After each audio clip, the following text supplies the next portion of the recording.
अस्सलाम वालेकुम, मैं हूं आपका टीचर वकास बशीर। आज की क्लास में हम पढ़ेंगे कि ऑर्गेनिक कंपाउंड्स की इतनी ज़्यादा तादाद क्यों होती है और वो इतनी इकसाम में कैसे पाए जाते हैं।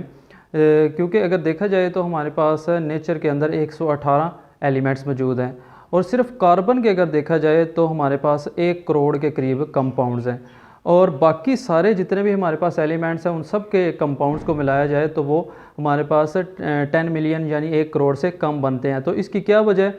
तो इसकी 3-4 वजूहत हैं। पहली जो इसकी वजह है कि कार्बन ज़्यादा तादाद में क्यों पाया जाता है वो है कैटिनेशन। कैटिनेशन क्या होती है कि कार्बन एटम का दूसरे कार्बन एटम के साथ मिलके लॉन्ग चेन्स बनाना क्या कहलाता है? कैटिनेशन। अब ये किस तरह बनाता है? ये चेन जो है ना स्ट्रेट चेन भी हो सकती हैं, ब्रांच चेन भी हो सकती हैं। ये इससे पहले हमने क्लासिफिकेशन के अंदर पढ़ा था कि ओपन चेन कंपाउंड्स हमारे होते हैं ये ऑर्गेनिक कंपाउंड। तो और ये स्ट्रेट चेन जो है ना या ये रिंग्स की शक्ल में भी हमारे पास हो सकते हैं। तो अगर देखा जाए तो ये कार्बन है ना, ये 3 कार्बन यानी प्रोपेन हम ले लेते हैं तो ये देखेंगे इसके अंदर ये चेन की शक्ल में ये अटैच्ड हैं कार्बन एटम्स। तो इसकी वैलेंसी को हम फुलफिल कर लेते हैं। उसके बाद देखें तो ये जो है ना ये ब्रांच्ड चेन भी हो सकते हैं। इसमें देखें तो इधर हम अगर इसको मिलाए हटा दें कार्बन के साथ अटैच हो जाए, ये हमारे पास आ गया ब्रांच्ड चेन और ये हमारे पास रिंग की शक्ल में भी ये अटैच हो सकते हैं एक दूसरे के साथ। ये बेंजीन आ गई। तो इस तरह से ये एक दूसरे के साथ रिंग्स बना सकते हैं जो कि और हमारे पास ये स्ट्रेट चेन या ये ब्रांच चेन की शक्ल में एक दूसरे के साथ अटैच होते हैं। इस वजह से ये बहुत ज़्यादा तादाद में पाए जाते हैं। इसके लिए 2 इसकी जो है ना कंडीशंस होती हैं कि कैटिनेशन किसी भी एलिमेंट के लिए ज़ाहिर करने के लिए 2 हमारे पास कंडीशन है। पहली जो कंडीशन है वो आती है कि इसके 2 आर मोर देन 2 वैलेंसी कि वैलेंसी जो हमारे पास है ना वो क्या हो, 2 या 2 से ज़्यादा हो। अब कार्बन जो है ना, कार्बन की आपको पता है कि 4 वैलेंसी है और वो 4 बॉन्ड्स बना सकता है। तो इस वजह से कार्बन इस कंडीशन पे पूरा उतरता है कि उसकी वैलेंसी जो है ना वो 2 या 2 से ज़्यादा है।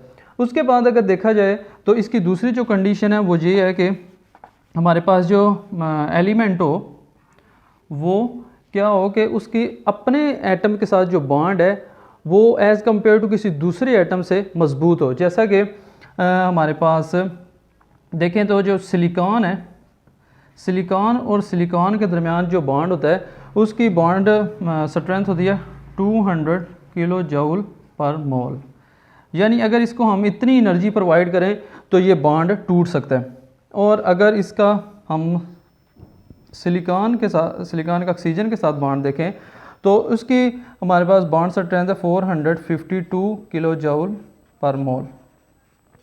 यानी अगर हम सिलिकॉन और ऑक्सीजन का बॉन्ड है तो 452 किलो जूल पर मोल हमें एनर्जी इसको देनी पड़ेगी, तब जाकर ये टूटेगा। अब इसका अपने एटम के साथ जो बॉन्ड है यानी सिलिकॉन के साथ जो बॉन्ड है वो तो कमज़ोर है, लेकिन इसका जो सिलिकॉन और ऑक्सीजन का बॉन्ड है यानी किसी दूसरे एटम के साथ जो बॉन्ड है वो क्या है, वो स्ट्रॉन्ग है। तो इस वजह से ये सिलिकॉन जो है ना, हालांकि ये एक ही ग्रुप में पाए जाते हैं कार्बन और सिलिकॉन, लेकिन ये अब देखें तो इसका अपने एटम के साथ बॉन्ड जो है ना वो वीक है, जबकि किसी दूसरे एटम के साथ बॉन्ड इसका मजबूत है। तो इसलिए ये कैटिनेशन शो नहीं कर सकता। लेकिन अगर हम कार्बन की एग्जांपल देखें तो कार्बन में क्या होता है कि कार्बन के साथ जो बॉन्ड होता है वो होता है 355 किलो जूल पर मोल और कार्बन का ऑक्सीजन के साथ बॉन्ड देखें तो वो हमारे पास बनता है 351 किलो जूल पर मोल। अब देखें तो इसकी दूसरी जो हमारे पास कंडीशन है कि किसी एटम का अपने एटम के साथ जो बॉन्ड है वो मजबूत होना चाहिए एज़ कम्पेयर टू किसी दूसरे एटम के साथ उसका बॉन्ड हो। तो अब कार्बन का अपने एटम के साथ बॉन्ड वो क्या है, मजबूत है। जब हम देखते हैं कि कार्बन का ऑक्सीजन के साथ जो बॉन्ड है ना वो क्या है, 351 किलो जूल पर मोल एनर्जी है उसकी, तो मतलब वो क्या है, वीक है। तो ये इस कैटिनेशन की 2 हमारे पास कंडीशंस होती हैं। पहली ये कि उसकी 2 या 2 से ज़्यादा वैलेंसी हो और दूसरा ये कि अपने एटम के साथ उसका बॉन्ड जो है वो स्ट्रॉन्ग हो एज़ कम्पेयर टू किसी दूसरे एटम के साथ उसका जो बॉन्ड हो। अब इसमें हम दूसरी इसकी जो प्रॉपर्टी है डाइवर्सिटी ऑफ ऑर्गेनिक कंपाउंड के लिए वो है आइसोमरिज्म। आइसोमरिज्म क्या होता है, ये मैंने आपको जब हमने पढ़ा था मॉलिक्यूलर फार्मूला और स्ट्रक्चरल फार्मूला, तो तब मैंने आपको बताया था कि हम इसको आगे जाके पढ़ेंगे। तो आइसोमरिज्म हम देख लेते हैं कि किसी चीज़ का जब मॉलिक्यूलर फार्मूला तो सेम हो लेकिन उसका स्ट्रक्चरल फार्मूला डिफरेंट हो तो वो शो करता है आइसोमरिज्म, वो एक दूसरे के आइसोमर होते हैं। अब इसमें हम देख लेते हैं पेंटेन, हम देख लेते हैं सी, इसमें पेंटेन में 5 कार्बन्स होती हैं। अब इसमें देखा जाए तो ये हमारे पास ये स्ट्रेट चेन है, उसके बाद इसकी वैलेंसी पहले फुलफिल कर लेते हैं। अच्छा ये क्या है, इसका मॉलिक्यूलर फार्मूला है हमारे पास C5H12।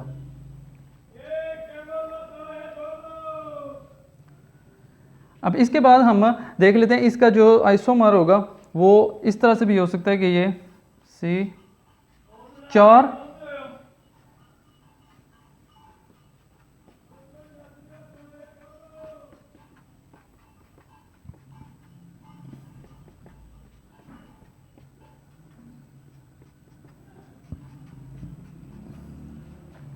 अब ये जो हमारे पास है इसको हम कहते हैं आइसोपेंटेन।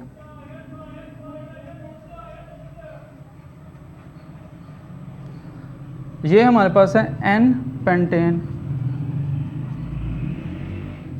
अब इसकी एक और भी शक्ल हो सकती है। अब ये देखें कि ये हमारे पास जो एक हम जो लास्ट वाला कार्बन था ना उसको हमने ब्रांच की शक्ल में लिख लिया। अब क्या करेंगे कि एक और जो हमारे पास आखिरी कार्बन है इसको भी हम ब्रांच की शक्ल में लिखेंगे। तो इसको हम यहाँ पे थोड़ी जगह बना लेते हैं।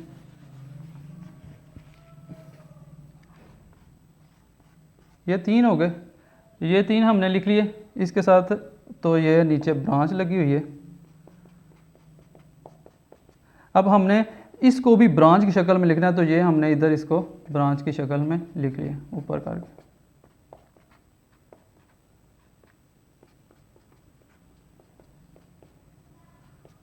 इसको हम कहते हैं neopentane.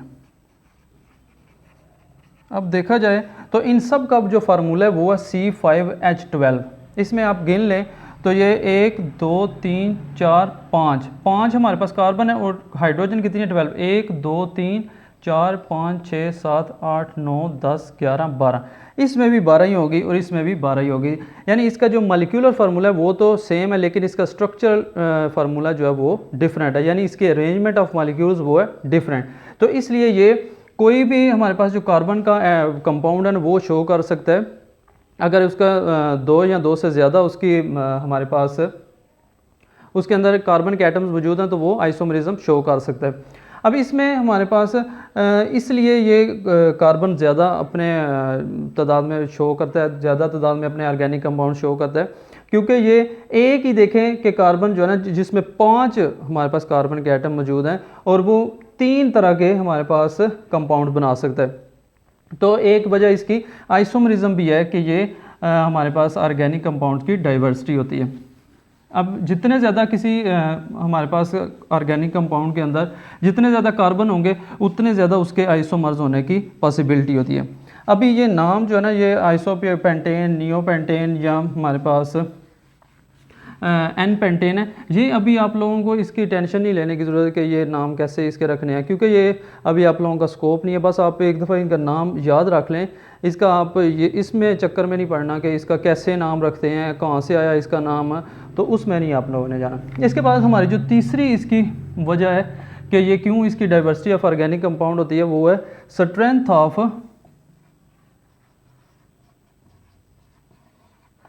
Covalent bond. Covalent bond की स्ट्रेंथ जो है ना वो भी एक वजह है इसकी डाइवर्सिटी ऑफ ऑर्गेनिक कंपाउंड की। वो कैसे इसकी वजह कि जो हमारे पास कार्बन होता है ना उसके अंदर आपको पता है कि सिर्फ 6 इलेक्ट्रॉन्स होते हैं, यानी उसका साइज़ जो है ना वो स्मॉल होता है। स्मॉल साइज़ जितने भी किसी एटम्स के हों वो उनका बॉन्ड्स मजबूत होते हैं छोटे एटम्स के साथ। छोटे एटम्स के साथ बॉन्ड्स क्या होते हैं, मजबूत होते हैं। अब कार्बन है, कार्बन का हमारे पास इसको देखा जाए तो ये ऑक्सीजन, हाइड्रोजन, उसके बाद नाइट्रोजन, उसके बाद जितने भी हमारे पास हैलोजन्स हैं हैलोजेंस के अंदर फ्लोरीन, क्लोरीन, ब्रोमीन, आयोडीन ये होते हैं, ये आप लोगों ने 9th में पढ़ा हुआ है।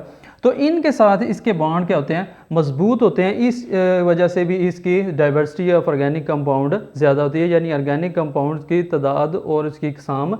एक वजह ये भी है कि स्ट्रेंथ ऑफ जो कोवलेंट बॉन्ड है वो इसकी मजबूत होती है, ये मजबूत कोवलेंट बॉन्ड बनाते हैं। इसके बाद इसकी जो चौथी प्रॉपर्टी है वो हम देख लेते हैं कि वो होती है इसकी मल्टीपल बॉन्डिंग।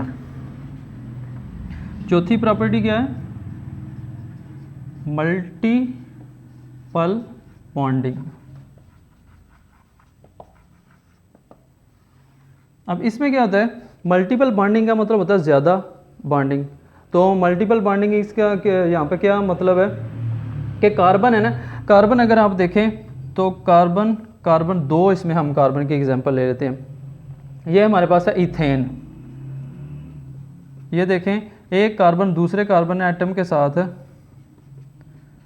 सिंगल बॉन्ड बना के जुड़ा हुआ है। अब यही कार्बन एटम जो है ना दूसरे एटम के साथ, दूसरे कार्बन के साथ डबल बॉन्ड के साथ भी जुड़ सकता है। यहाँ पे इसका नाम है इथेन, यहाँ पे इसका नाम है इथाइलिन।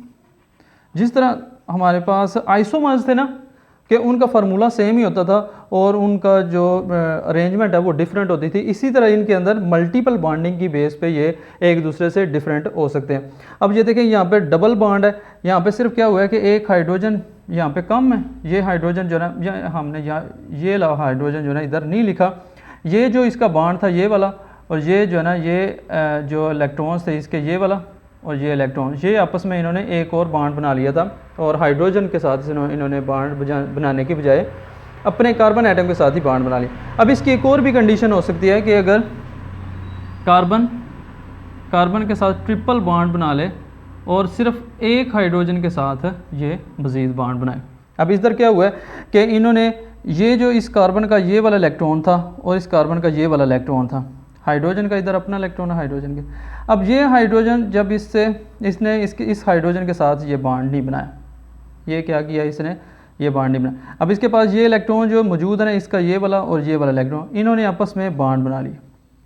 तो इस वजह से ये हमारे पास ये आ गया एसिटाइलिन। तो एक ही हमारे पास फार्मूला जो है ना वो डिफरेंट तरीके से एग्जिस्ट कर सकता है। तो एक वजह इसकी ये मल्टीपल बॉन्डिंग भी है कि इस वजह से ये डाइवर्सिटी ऑफ ऑर्गेनिक कंपाउंड यानी ऑर्गेनिक कंपाउंड्स के ज़्यादा होने की एक वजह ये भी है। तो ये था आज का हमारा टॉपिक। उम्मीद है कि आप लोगों को इसकी समझ आई होगी। अपना ख्याल रखें। अल्लाह हाफ़िज़।